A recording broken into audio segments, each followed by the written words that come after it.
in a process that is not thoroughly clear. And I have said that going forward, we have to deal with this problem. So I have laid out a clear roadmap on what the administration I've just appointed must achieve.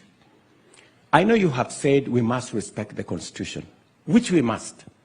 And I gave my undertaking to the country that there will be no disappearance of Kenyans. I gave that undertaking. There will be no Kenyans in Rivayala. There will be no Kenyans in Tana River. There was a time we had 30-something bodies of Kenyans in rivers. That will never happen under my watch.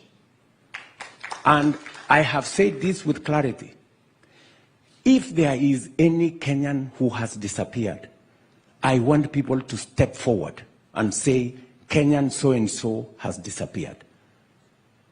I would be very happy to deal with it. Because under my administration, I have said there will be no disappearance of Kenyans again. There will be no extrajudicial killing of Kenyans. I have said that with clarity. And let me also say the following, that as we go forward, we must be truthful. When the Kenya National Human Rights stepped forward with fake news and said 200 Kenyans had been massacred in Githurai, it was a flat lie. I mean, surely. I mean, a whole institution that is supposed to be self-respecting, paid for by the government of Kenya, how can they go and tell the country that 200 Kenyans had been killed, which was utter, falsehood, I hope that's not the organization you want to defend. You cannot defend an organization that runs on fake news.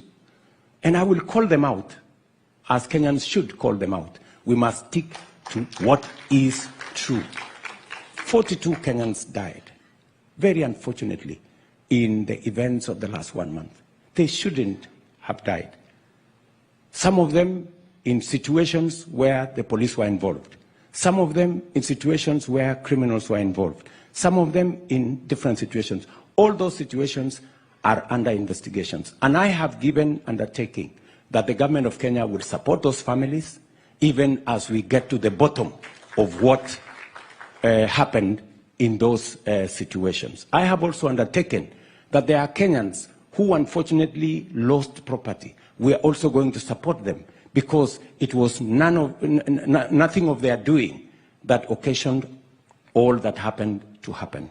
Let me also say the following, that I am a great believer in the Constitution, and I will protect. I mean, many countries that have gone through what Kenya have gone through, Bangladesh, for example, they switched off the internet, they switched off the TVs, they did whatever they did. Kenya is running full steam. Internet is available every day. People are talking from all over the place. I mean, newspapers are writing whatever they want. The TV has 4 screens.